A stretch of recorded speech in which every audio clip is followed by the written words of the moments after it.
Oke, selamat pagi. Assalamualaikum warahmatullahi wabarakatuh. Sebagai pengantar, saya ingin menyapa dulu ibu-ibu dari ruang berkarya ibu-ibu profesional yang membuat acara ini berlangsung. Hari ini ada beberapa segmen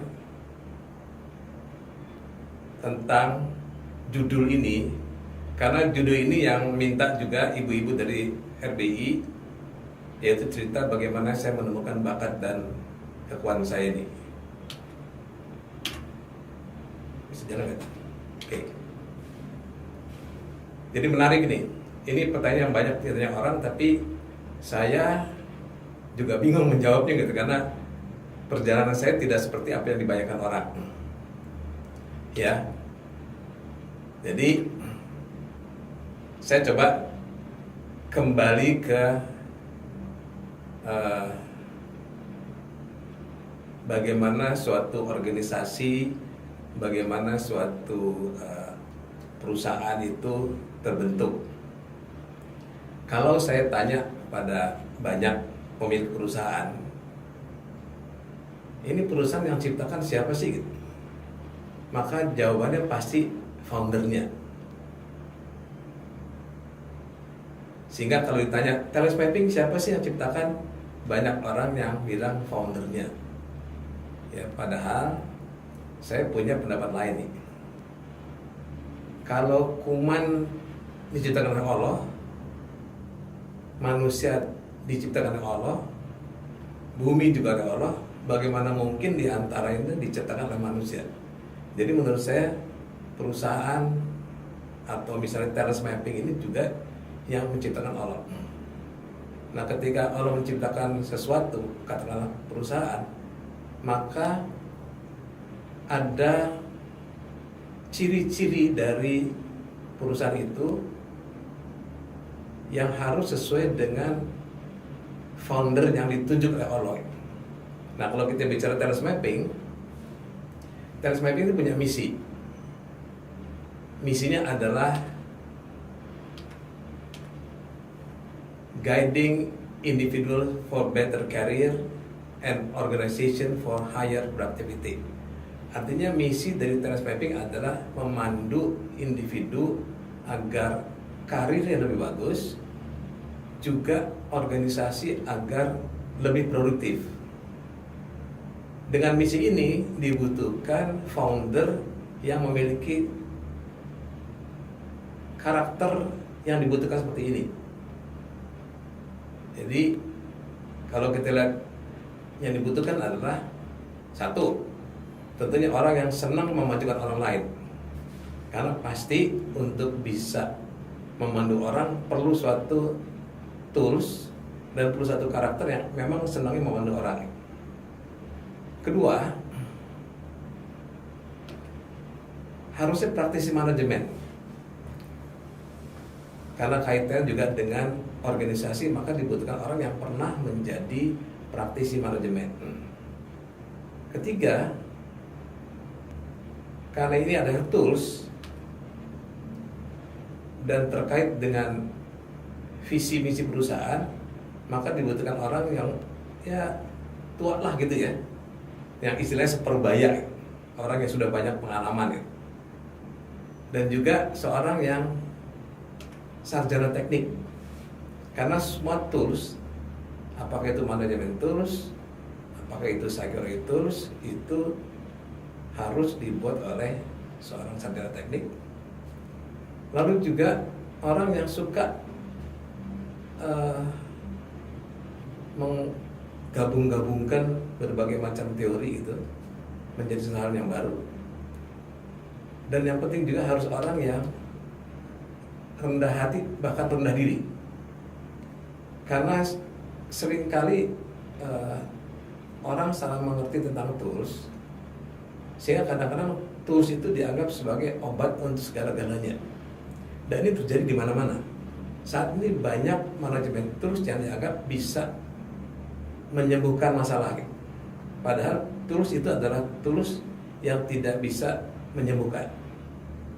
Jadi perlu orang yang rendah diri, tidak berlebih-lebihan dalam menilainya, dan rupanya oleh Allah ketemu, namanya Abah Rama ketemu itu.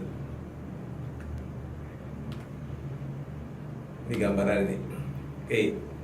Jadi kalau dibilang talent mapping itu saya yang ciptakan, bukan. Saya yang temukan juga rasanya bukan juga rasanya, karena semuanya berjalan begitu penuh dengan kebetulan gitu. Dan bagi saya ini satu hal tugas yang cukup berat untuk membuat sesuatu tools yang bermanfaat bagi orang dan tidak dianggap terlalu berlebihan. Untuk ini saya mau cerita sejarahnya lah. Jadi belum tentang bagaimana menemukan diri saya, tapi tentang sejarah bagaimana talent mapping itu ditemukan. Saya karena sekolahnya dari teknik fisika, makanya saya selalu bilang bahwa apapun yang terjadi dalam diri saya itu sebetulnya banyak kebetulannya. Sehingga saya selalu bilang saya ini sebetulnya superposisi gelombang kebetulan. Jadi begitu banyak kebetulan dalam hidup menjadi sesuatu yang bagus hasilnya. Superposisi gelombang kebetulan. Coba kita lihat. Mulai kuliah kebetulan.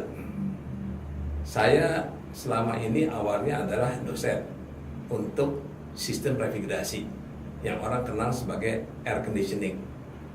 Dan memang saya di sana sudah puluhan tahun sebagai praktisi teknisi air conditioning. Sehingga saya di ITB diminta mengajar ini. Sampai suatu saat tahun 2001 saya merasa sudah lelah lah, dan saya tolak untuk mengajar AC. Tapi kawan-kawan di jurusan minta saya mengajar apa saja terkait pengalaman saya selama ini yang dibutuhkan oleh para mahasiswa. Saat itu saya pilih kuliah yang namanya berpikir strategis. Karena kalau kuliah perencanaan strategis itu repot. Kalau hanya berpikir strategis lebih mudah. Intinya adalah SWOT, SWOT. Ya, intinya SWOT. Nah, menarik ini karena ketika saya memberikan kuliah ini ada pertanyaan yang kebetulan juga dari mahasiswa yang bilang begini, SWOT ini kan untuk perusahaan, kalau untuk saya gimana, untuk diri sendiri? Ini pertanyaan yang tidak bisa saya jawab karena saya sendiri tidak pernah mencoba bertanya pada diri sendiri saat itu ya. Sehingga saya jawab, coba kamu tanya orang tua kamu atau tanya pada psikolog. Dan ini bagi saya jawaban yang tidak memuaskan, walaupun di luar konteks pelajaran, tapi menjadi obsesi bagi saya untuk mencari jawabannya. Kebetulan berikutnya, dalam perjalanan saya pulang dari Amerika, mampir di Singapura ke salah satu toko buku. Di sana ada buku yang namanya Now Discover Your Strength. Itu langsung saya teringat sama pertanyaan mahasiswa tersebut, dan saya langsung berusaha membacanya di situ untuk melihat kira-kira isinya apa sih. Dan saya yakini ini buku yang cocok dengan jawaban pertanyaan mahasiswa tersebut. Jadi saya beli 5 buku. Tujuannya adalah untuk dibagi-bagi pada teman-teman yang senang membaca dan bisa bahasa Inggris. Harapannya agar mereka bisa memberikan masukan pada saya ini. Tapi rupanya semua orang yang saya kasih itu hampir semua tidak membacanya. Sehingga saya tidak dapat penjelasan tentang isi. Karena saya sendiri kan kurang bisa membacanya, selain juga banyak bahasa-bahasa psikologi gitu. Jadi sempat tidak dilanjutkan membacanya itu. Muncul kebutuhan lain lagi nih. Jadi 2 minggu setelah saya terima buku ini, ada tamu datang ke kantor dari asuransi Buana Independen. yang minta agar saya mempersiapkan satu pelatihan 6 bulan lagi, saat itu bulan Juni, bagi para manajernya. Rupanya ini manajer Abi ini suka dengan pelatihan sebelumnya yang saya berikan, dan saya sudah kehabisan bahan karena sudah berikan SWOT sudah, kemudian 7 Habits sudah. Lalu saya tawarkan bagaimana kalau dengan buku Now Discover Your Strength ini. Beliau nanya apa sih isinya. Saya bilang saya belum tahu persis, tapi kira-kira bagaimana menemukan kekuatan kita. Nah, ketika beliau setuju, maka saya terpaksa baca lembar demi lembar, dan saya ajak beberapa manajer untuk ikut membantu saya.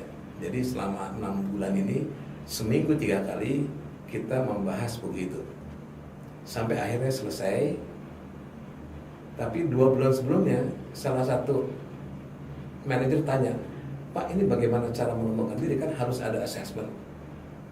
Lalu saya bikin assessment sebisa-bisanya dengan 352 pernyataan. Kalau sekarang kan tinggal 170. Akhirnya jadi juga acara ini Januari tahun 2003. Namanya M3K, menggali, menemukan, dan mengembangkan kekuatan. Rupanya para peserta gembira, senang, dan mereka bilang bagus. Sehingga dalam pikiran saya, kalau gitu berikutnya kita akan bikin pelatihan M3K. Jadi pikiran saya adalah pelatihan. Lalu kebetulan juga iseng, saya membuat clipping tentang pekerjaan. Ini kerjaan yang tidak agak aneh gitu. Tapi nggak tahu gimana, saya kumpulkan semua lowongan yang ada di Jakarta dan saya simpan. Karena ketika saya mencoba membuat kaitan talent sama job title, rupanya susah sekali karena ada 1.800 job title yang harus dibuat programnya, sedangkan satu saja sudah susah. Jadi akhirnya saya agak terganggu gitu dengan waktu itu, sehingga saya tinggalkan dulu.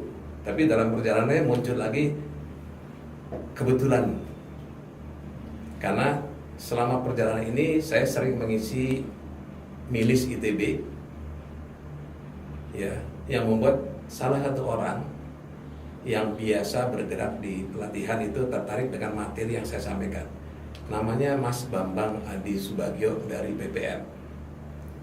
Beliau usul untuk mengadakan kerjasama public training, dan saya tentu saya suka karena PPM kan itu satu perusahaan yang besar, yang terkenal, sehingga kalau mereka ngadain acara pasti akan menarik gitulah, ya. Ternyata yang daftar cuma 7, dan 3 hari sebelumnya 4 orang mengundurkan diri, sehingga akhirnya acara ini kita batalkan. Jadi acara ini yang keren terpampang di Menteng Raya ini, rupanya saat itu tidak ada satupun tertarik. Tapi perkenalan saya dengan Mas Bambang ini jadi nyambung ceritanya nih.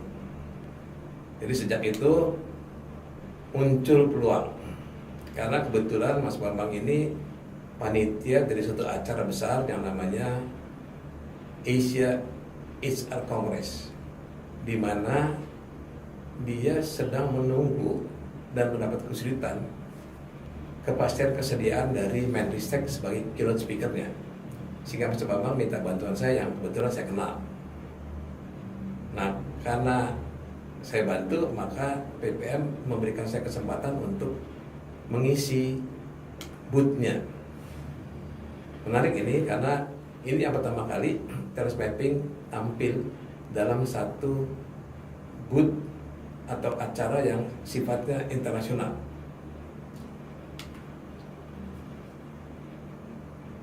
Ini gambar ketika keynote speaker-nya berfoto bersama di depan booth, dan itu kelihatan gambarnya dari talent mapping, tapi masih gambar kuno ini, masih bentuknya akar.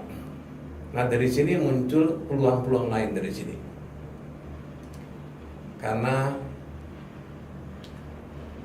acara ini, maka muncul peluang kerjasama di BPPT. Dan karena mereka juga sedang mencari satu tools untuk bisa membuat satu mapping lah gitu ya. Kemudian kami lakukan validasi untuk 2000 lebih pegawainya, dan sejak saat itu BPPT sering menampilkan talent mapping pada pameran-pameran yang melakukan di mana-mana itu. Ini contohnya pameran BPPT, nama talent mapping mulai dikenal karena mereka yang bawakan gitu ke berbagai macam kota. Oke. Yang menarik, pada gathering tahun 2008, salah satu partner kami yang namanya Pak Nugroho itu ujuk-ujuk membawa 12 buku untuk penelitian tentang kaitan bakat dan aktivitas. Di sisi lain, pada saat itu saya sedang merampungkan 114 aktivitas untuk software personal strength statement. Dan ini menarik karena kok bisa-bisanya ya beliau membawa satu materi yang mirip dengan apa yang saya lakukan. Dan ternyata saat itu di Amerika sedang ada penelitian yang sama dari yang namanya APQC, American Productivity dan Quality Center. Sehingga apa yang mereka buat bisa saya bandingkan dengan apa yang saya buat. Jadi dari 114 aktivitas yang saya buat ini, rupanya beberapa masih lebih unggul yang saya buat. Sehingga sejak saat itu saya gunakan sementara ini untuk membuat program berikutnya. Jadi menarik nih, karena ini awal dari cerita kita masuk ke manajemen. Nah, kalau diringkas, kebetulannya 2001 adalah kuliah. Kemudian kebetulan juga muncul pertanyaan pribadi. Lalu kebetulan lagi menemukan bukunya. Kemudian kebetulan juga diminta oleh Asuransi Buana. Lalu kebetulan ketemu adik bapak Pak Bambang. Dari sini mulai bergeser ke beberapa daerah. Ada yang ke arah PPM, kemudian ke BPPT, kemudian juga ke sinergi. Dan ini menghasilkan turunan yang berbeda. Kalau PPM arahnya ke development program maupun assessment, kalau BPPT validasi dan kependidikan, kalau sinergi lebih ke arah manajemen tools. Jadi kami bisa membuat manajemen tools ketika kami bekerja sama dengan sinergi yang memang basis mereka adalah di manajemen. Nah, kalau melihat begini, oke. Kelihatannya memang penuh dengan kebetulan. Menarik ini, padahal tidak mungkin ada yang namanya kebetulan. Udah bisa jeda ya. Kita jeda dulu ya sementara ya, sambil melihat kegiatan santri bulan April ini dan juga mungkin lagu.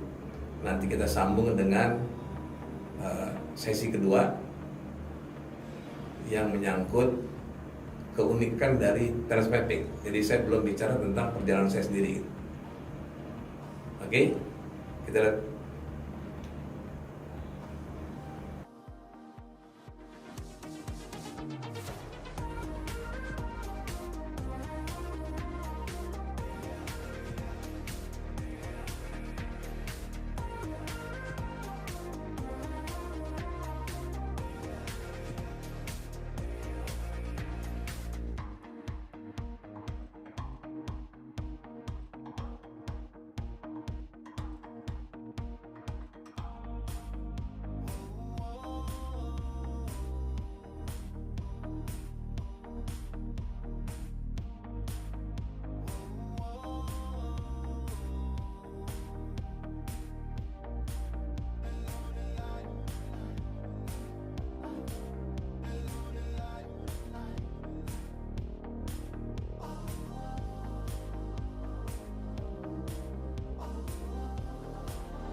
Oke, setelah melihat tadi sejarah dari talent mapping,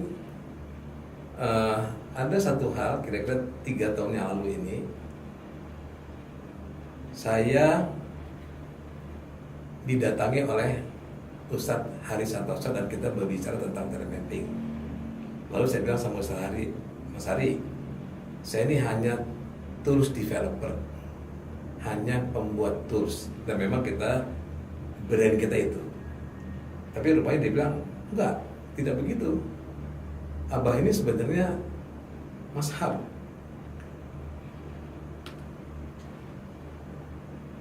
Nah ini membuat saya agak bingung juga gitu ya. Kok dibilang mazhab? Saya tanya kenapa sih? Ya coba lihat deh, apa yang dibuat oleh talent mapping ini, definisi segala kan khas banget gitu di talent mapping kan, betul, ya itu mazhab. Ini membuat saya jadi semakin khawatir juga ya, karena mazhab ini tentu punya banyak pengikut gitu ya. Kalau saya salah maka pengikut kita juga akan salah gitu,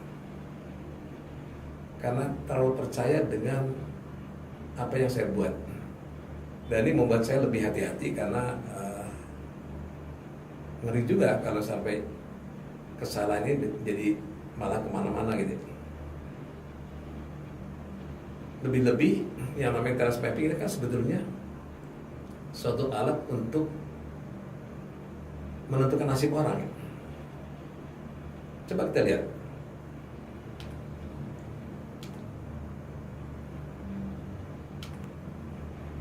Salah nih. Yang kursi yang tadi. Yang tadi harus.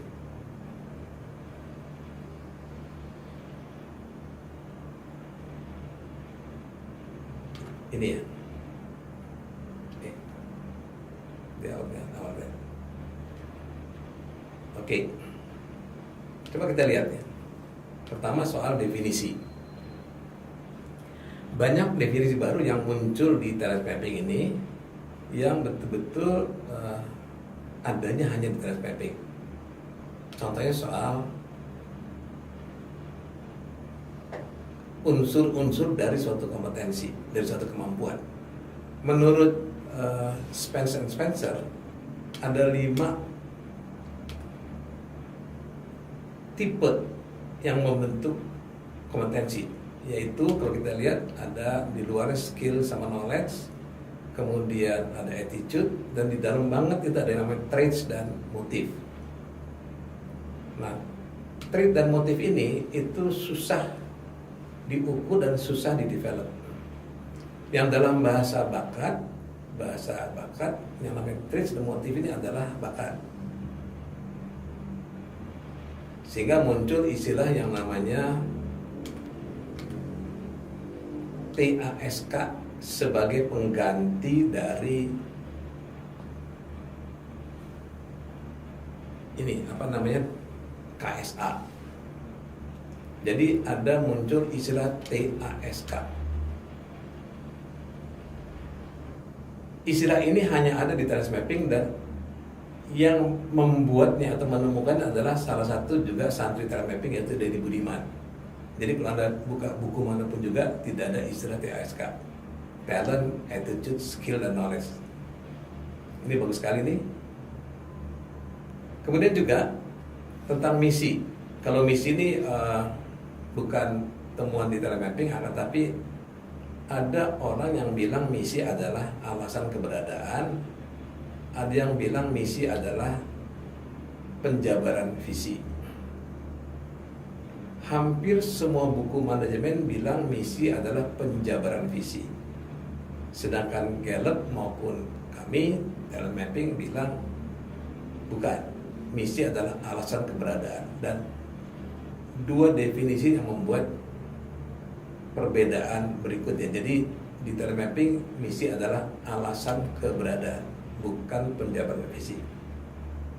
Jadi misi adalah tugas, adalah alasan keberadaan. Berikut juga tentang karakter. Kami juga punya istilah, punya definisi. Karena karakter menurut buku Smart and Good School terbagi dalam dua bagian, yaitu performance karakter atau karakter kinerja, yaitu keistimewaan unik seseorang untuk dapat hasil sebanyak-banyaknya. Jadi tujuannya adalah hasil. Yang kedua adalah moral karakter, yaitu keistimewaan seseorang untuk mau membagi hasil sebanyak-banyaknya. Dan manusia harus punya dua-duanya. So, kalau hanya punya moral tapi tidak punya performance, maka tidak ada yang bisa dibagikan. Kalau punya performance tapi tidak punya moral, maka dia akan hidup bagi diri sendiri. Padahal kita hidup untuk memberi manfaat pada orang lain. Jadi saya gambarkan semacam gini. Ada dua nih, karakter kinerja, ada karakter moral. Ciri-cirinya kalau karakter kinerja itu unik banget. Kalau moral ini universal. Untuk membangunnya, membinanya, maka unik yang karakter kinerja itu dengan fasilitasi. Sedangkan yang moral dengan role model. Yang kinerja awali dengan menggali dan menemukan, kemudian melatih potensi. Jadi tiap orang unik. Tapi ada bagian dari karakter ini yang bisa menjadi kebiasaan kalau dilakukan sejak kecil. Jadi pembiasaan sejak kecil ini. Kalau yang moral, seharusnya ada semacam standar etika dan values. Lalu aturan harus berdasarkan etika. Ini yang moral, yang karakter ya. Lalu juga ada keunikan lain, bahwa saya menemukan ada pergeseran dari abad ke-20 ke abad ke-21, di mana abad ke-20 ini industrinya lebih ke arah manufacturing. Jadi ada yang bilang manufacturing economy. Sekarang bergeser ke service economy yang namanya soft.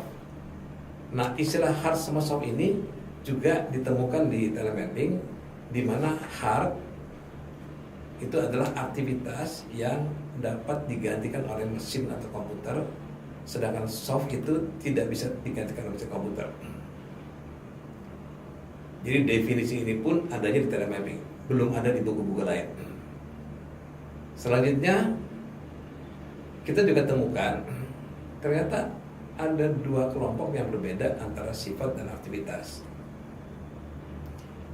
Dan ini juga menarik karena ternyata definisi yang ada di buku-buku manajemen sering tercampur-campur. Misalnya bakat itu apa sih?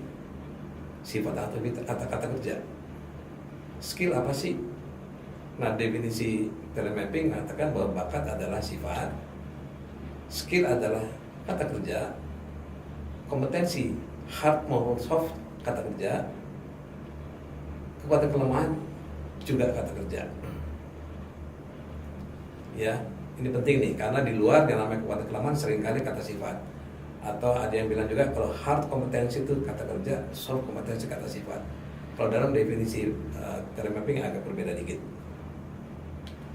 Berikutnya juga istilah enjoy, easy, excellent, earn.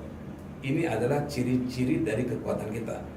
Kalau kita ingin tahu kekuatan kita, coba rasakan enjoy enggaknya, easy tidaknya, excellent dan bermanfaat nggak bagi orang. Kalau memenuhi kriteria itu berarti itu adalah kekuatan kita. Dan ini juga istilahnya ada di telemapping. Berikutnya keempat, kita juga punya produk unik yang juga tidak ada di asesmen lain, yaitu pertama kita punya strength cluster 114 aktivitas yang kemudian diperas menjadi 30 tipologi, dan juga ada semacam cara menganalisis pekerjaan melalui pertanyaan mirip. Kemudian juga ada juga pandu 45 yang dibuat oleh Ibu Septi berdasarkan 30 tipologi yang banyak digunakan oleh sekarang para orang tua untuk mengobservasi anak-anaknya. Jadi ini beberapa yang terkait sama apa yang ada di telemapping. Implementasi macam-macam, bisa untuk individu, bisa untuk motivasi. Banyak orang termotivasi setelah menemukan dirinya.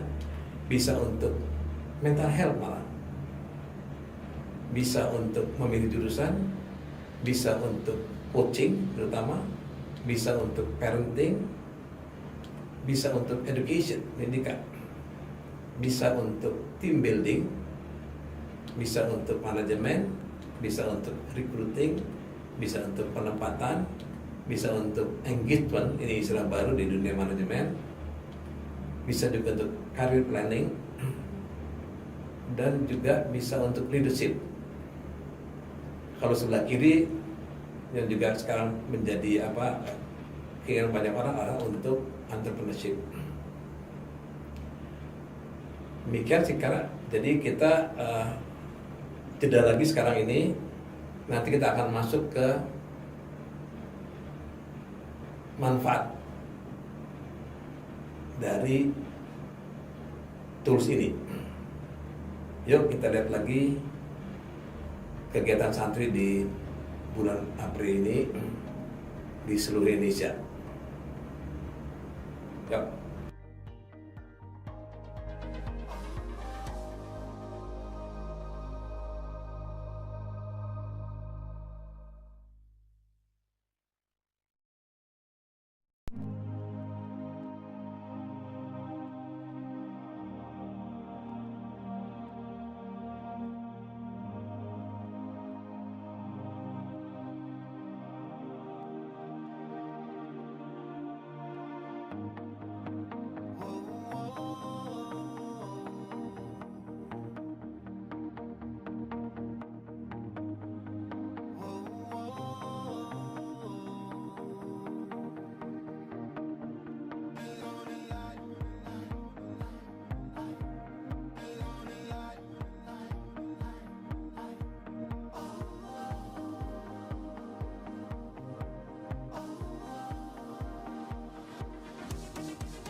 Oke, kita mulai lagi nih.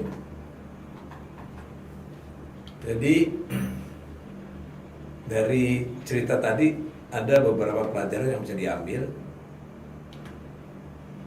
terkait sama bagaimana saya menemukan bakat dan kekuatan saya.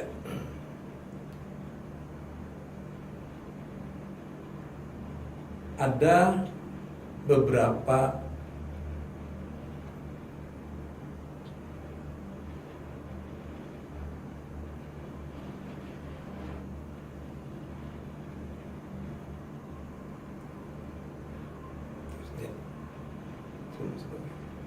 ya. Jadi ada beberapa pendekatan untuk menemukan diri.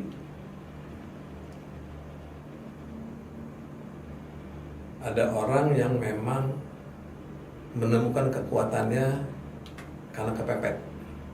Ya, ini cara yang paling efektif untuk menemukan kekuatan. Ada juga orang yang sengaja menggali kekuatannya. Ada juga orang yang mendapatkan hidayah. Seingat saya tidak pernah kepepet-pepet banget lah. Artinya saya menemukan diri saya bukan karena kepepet. Jadi ini saya hapus nih. Saya juga tidak pernah dengan sengaja menggali untuk menemukan diri, karena tidak terbayang bahwa saya butuh itu. Jadi kemungkinan yang ketiga kemungkinannya, yaitu hidayah. Yang menarik adalah begini. Untuk sampai sana kelihatan kita harus mengubah paradigma dulu. Ya, ada beberapa hal. Yang pertama adalah selama ini orang tidak bisa membedakan jalan dan cara sukses. Saya sejak 2006 sudah melihat ini. Ya, sebenarnya yang penting jalan apa cara sih gitu. Kalau caranya bagaimana, jalannya yang mana. Kebanyakan orang bilang untuk sukses itu harus kerja keras, sehingga kerja keras menjadi satu-satunya faktor yang menentukan sukses. Tetapi banyak orang yang kerjanya keras tapi tidak sukses. Dan ada lagi orang yang kerjanya tidak keras tapi sukses. Sehingga kelihatannya ada hal yang perlu kita perhatikan. Karena kalau caranya benar, jalannya salah, kita tidak akan mencapai tujuan. Akan tetapi kalau jalan benar, caranya salah, masih tercapai. Jadi kelihatannya jalan ini urusan manusia dengan Allah. Kalau cara sepenuhnya urusan manusia. Untuk itu kita harus berupaya untuk menemukan jalan dengan berbagai macam cara. Ya, bisa dengan doa, bisa dengan menggali keunikan kita masing-masing.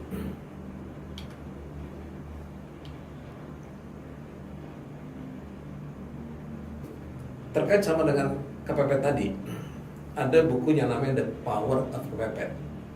Rupanya orang kalau kepepet ini itu tidak akan sibuk menggali kekuatannya.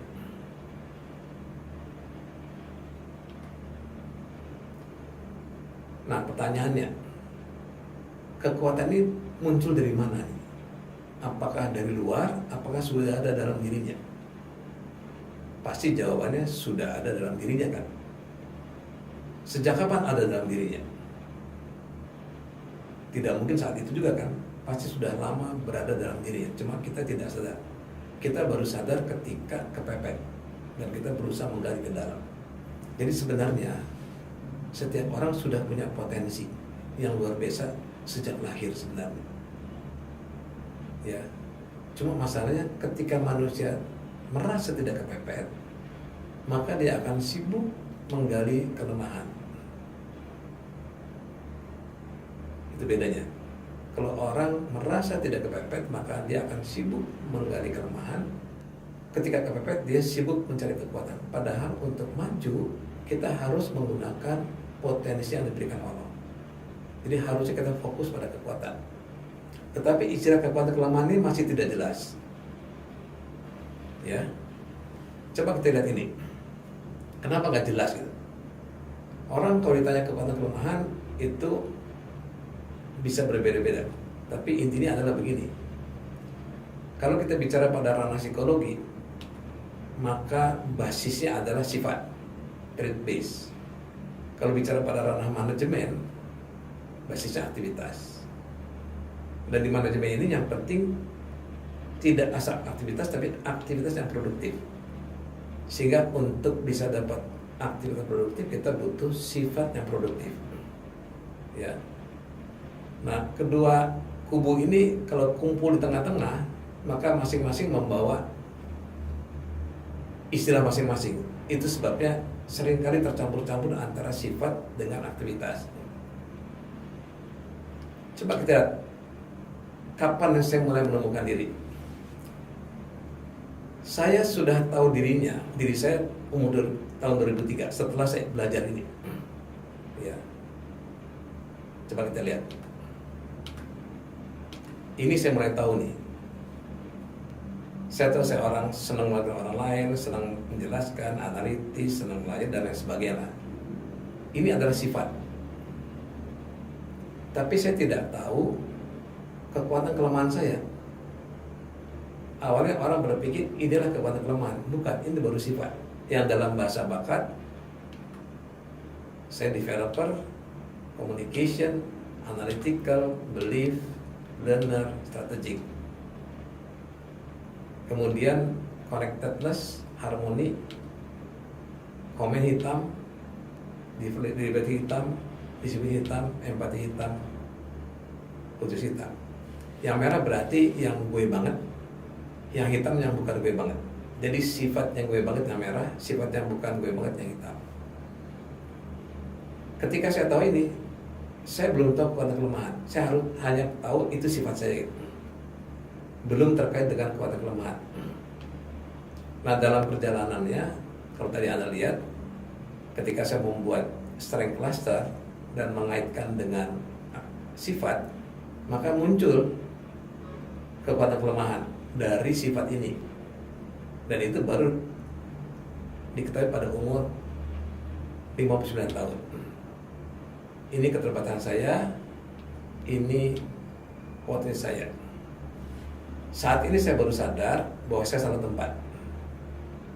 Jadi ketika saya belajar sebelumnya, belajar bakat, saya masih belum kebayang salah tidaknya. Tapi ketika masuk ke strength cluster dan melihat aktivitas, saya malah kelihatan di sini masalah saya sebenarnya. Pantesan saja kalau ada negosiasi saya tidak bisa, kalau ada mediasi saya cenderung pergi, jualan nggak bisa. Nah, sejak saat itu saya memutuskan diri untuk pindah ke kekuatan saya.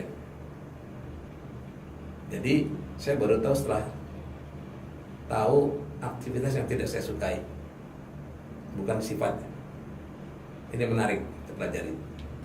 Artinya apa? Artinya kalau namanya know yourself itu bisa sifat, bisa juga aktivitas. Nah, untuk tahu sifat kita, rupanya kita harus melakukan banyak aktivitas produktif. Jadi intinya ini juga yang menjawab mengapa ada anak 9 tahun sudah tahu dirinya, ada anak 22 tahun belum tahu dirinya. Karena yang 9 tahun ini sudah banyak aktivitasnya, sedangkan yang 22 tahun belum banyak aktivitas. Jadi banyak anak-anak sekarang ini disibukkan dalam kegiatan akademis saja, tanpa mendapat kesempatan untuk bertemu orang, bersosialisasi, olahraga, seni dan lain sebagainya. Jadi intinya kalau menurut diri adalah lakukan banyak aktivitas. Juga dalam perjalanan ini ada baiknya ya kita membaca apa yang terjadi pada diri kita. Yang kata Steve Jobs itu adalah connecting the dots. Jadi apapun yang terjadi dalam diri kita itu pasti ada maksudnya. Apapun yang terjadi pada diri kita itu pasti ada maksudnya. Jangan membaca diri kita setelah lewat, tapi bacalah sebelumnya. Kenapa saya mesti masuk teknik fisika? Kenapa saya dulu diajak menjadi dosen? Itu ada tanda-tanda yang menunjukkan saya di sekarang. Jadi kalau bagi mereka yang belum menemukan dirinya, ada baiknya melihat kenapa dapat buku ini, kenapa dapat buku itu, kenapa dapat pelatihannya, kenapa dapat pelatihan itu, dan itu menggambarkan kita yang ke depan nanti. Itu salah satu cara untuk melihat. Jadi ada baiknya mulai memperhatikan lagi event-event, buku-buku, ilmu-ilmu yang dialami, karena itu merupakan titik-titik yang menentukan kita nanti bersih mana. Kalau kita tidak nanti menggunakan toolsnya ya. Kemudian juga kalau yang pernah ikut latihan saya itu tahu bahwa ternyata kerja itu ada beberapa level menurut Tal Ben Shahar, dan semua orang oleh Allah diberi peluang untuk bisa masuk pada level yang paling atas, yaitu panggilan. Karena semua orang harus berkontribusi dan memberi manfaat pada orang. Untuk ini kita harus bisa mensyukuri nikmat Allah. Pertama, nikmat iman, supaya kita mau berbagi. Kedua, nikmat sehat, supaya apa yang kita miliki bisa bermanfaat bagi orang. Dan ketiga, nikmat potensi, supaya agar kita bisa maksimal menggunakan potensi kita. Jadi intinya adalah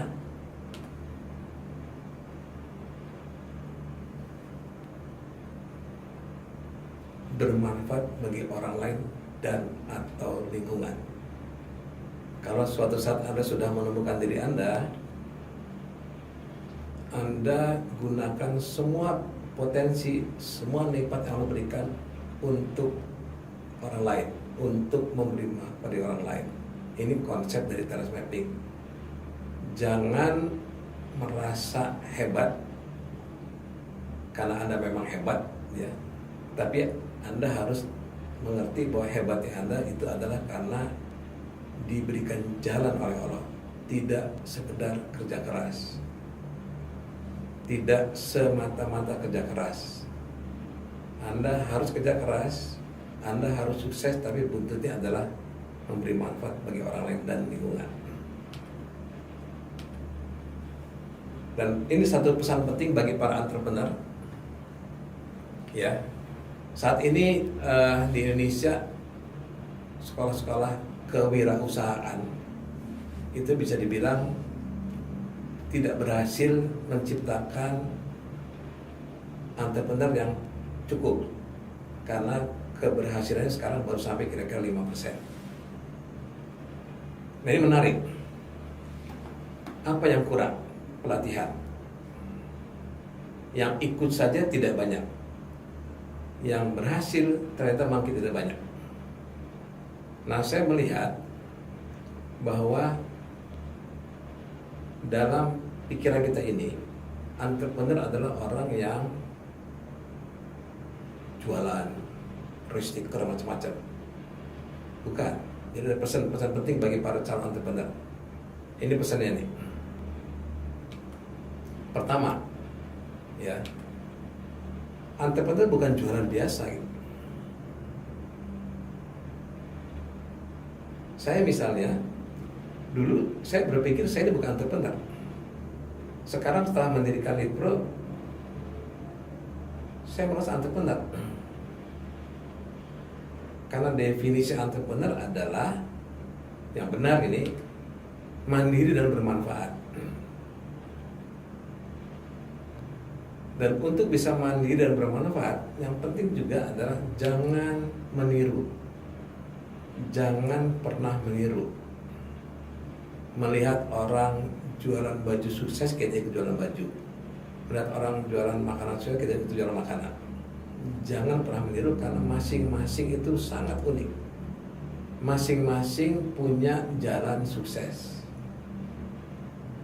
Kalau Anda meniru, Anda tidak akan lebih baik daripada yang ditiru. Walaupun di luar sana ada istilah ATM, amati, tiru, dan lain sebagainya. Dalam hal bidang bisnis, jangan meniru.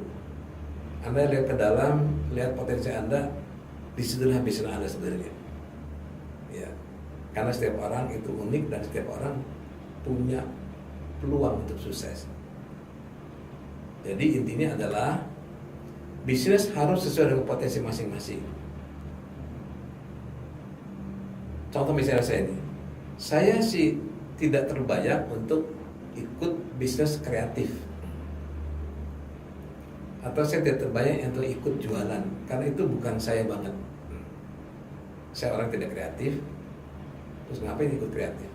Saya orang juga tidak senang, tidak bisa jualan malah, jadi saya tidak masuk ke daerah itu. Ya, jadi cari potensi masing-masing, usaha di sana. Potensi saya adalah di guiding people, membantu orang untuk berkembang. Ya. Terus juga antara core mission dari perusahaan yang bikin harus selaras dengan core talent Anda. Core mission dari perusahaan yang Anda buat itu harus selaras dengan core talent Anda. Contohnya saya nih, core mission saya adalah guiding people. Jadi butuh orang yang punya bakat developer. Ada juga orang punya core mission adalah merawat orang misalnya gitu. Maka butuh sifat atau bakat yang namanya empati. Ya, jadi masing-masing perusahaan itu punya core mission, itu harus sesuai dengan core talent. Nah, mudah-mudahan semua ini bermanfaat. Saya akan coba juga melihat beberapa pertanyaan yang ada dan menjawab karena kita masih punya waktu ini. Tapi oke. Dari Pak Cipto, saya nggak jawab ya. Ini murid ini. Kemudian tadi ada pertanyaan dari ini Bu Arni ya. Bagaimana mengetahui kekuatan bakat anak sementara ia belum muncul karena karakternya introvert? Kita tahu karakter sudah bagus tuh. Jadi misalnya gini, apakah yang orang introvert jelek? Jangan lupa yang namanya Steve Jobs itu juga introvert tuh. Saya juga introvert. Percaya nggak? Saya juga introvert. Saya nggak gitu senang ketemu orang. Nah, untuk ini berikan dia kegiatan sebanyak mungkin. Apa saja lah.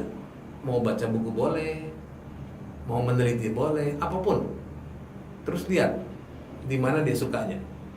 Tapi Bu Arni ada baiknya juga mempelajari 34 bakat yang ada di buku saya nanti, buku talent mapping, dan mencoba melihat itunya apa namanya anak ini sifatnya apa sih gitu.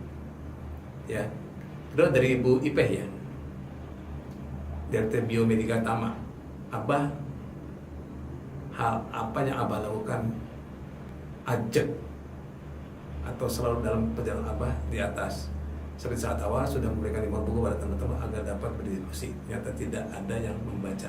Ini menarik, Bu Ipeh. Saya nih sudah beli 25 buku, bukan 5. 25 buku. Separuh saya bagi-bagi kepada para psikolog, separuh pada teman-teman. Nggak ada yang baca. Tidak ada yang baca. Rupanya untuk baca tuh butuh klik rupanya gitu ya.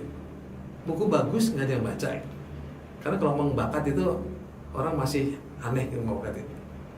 Jadi ya sudah. Siapa yang tertarik baca. Sekarang banyak orang berusaha baca setelah tahu bermanfaat sekarang. Tapi saat itu tidak jadi masalah. Maka antara Bu Nur Hasna dari Unhas. Bagaimana mendeteksi aku banget dari sekian kekuatan secara efektif, apalagi jika kelemahan saya pada fokus dan disiplin. Bagaimana mendeteksi aku banget dari sekian kekuatan? Yang tahu itu yang bersangkutan. Kalau kita melakukan satu kegiatan yang tidak bosan-bosan dan semakin lama merasa semakin kuat, itulah kekuatan kita. Tapi kalau bosan maka bukan. Jadi ada 114 aktivitas. Coba lakukan itu. Kemudian berikut dari siapa? Rudi ya? Rudi itu nggak tahu. Oke. Bagaimana cara kita menemukan bakat potensi kita sesungguhnya jika sering berubah? Nah ini menarik nih. Yang namanya minat itu atau ada dua, ada yang minat dari luar, yang eksternal, ada yang internal. Kalau dari luar, ekstrinsik, itu biasanya tidak tahan lama. Kalau intrinsik, kita semakin lama semakin suka. Jadi kalau mau tahu potensi kita, lakukan sebanyak mungkin aktivitas. Yang tadi saya bilang ada 114 aktivitas. Lalu kita rasakan. Oke, berikutnya bagaimana cara membuat telemapping. Udah dibuat kan? Maksudnya apakah saya yang buat, apa Bu Adi saya yang buat? Jadi ada saya membuat empat konsep dalam menemukan diri. Ada yang gratis juga, yang ada di temubakat.com itu gratis. Temubakat.com itu gratis, bisa diisi. Dan kita lihat nanti itunya apa namanya. Kita bisa download 13 lembar dan kita bisa baca caranya. Dan Anda boleh nanya nanti lewat manapun juga. Ibu Setia Ningsih, Assalamualaikum Abah, apakah telemapping ini bisa diterapkan sama anak yang berkebutuhan khusus? Ini menarik. Kalau asesmen tidak gampang, tapi kalau aktivitas bisa. Salah satu rekan-rekan yang bergerak di sekolah alam itu cukup banyak yang menghadapi ini, dan mereka dikasih berbagai kegiatan untuk dilihat. Jadi intinya bukan asesmen tapi kegiatan dan observasi, fasilitasi dan observasi. Nanti kelihatan bagaimana anak itu berbinar-binarnya pada aktivitas yang tepat yang dia suka. Jadi caranya adalah fasilitasi dan observasi. Oke, saya lanjut ke penutup dulu ya. Masih ada pesan yang penting ini, karena sekarang tinggal 2 menit lagi. Ada yang istilahnya penutup nanti. Dan harapan saya ada itunya. Tidak berhenti di sini, ada lembar terakhir. Harapan saya adalah begini. Telemapping sebetulnya itu merupakan satu konsep di dalamnya, bukan assessment, tapi ada konsep yang dititipkan dalam telemapping, yaitu yang namanya strength approach. Ya, konsep strength base konsepnya gitu. Kita selama ini terjebak pada pola berpikir yang negatif. Ya. Baik pada individu maupun di luar. Selalu berpikir kelemahan. Padahal tadi saya bilang orang yang kepepet malah sibuk mencari kekuatan. Kalau merasa tidak kepepet, sibuk mencari kelemahan. Konsep strength base ini bisa digunakan di berbagai macam level, baik yang tadinya individu tadi untuk karir kita, untuk hidup kita, bisa juga dipakai untuk level yang lebih tinggi, yaitu level kelompok, untuk kerjasama.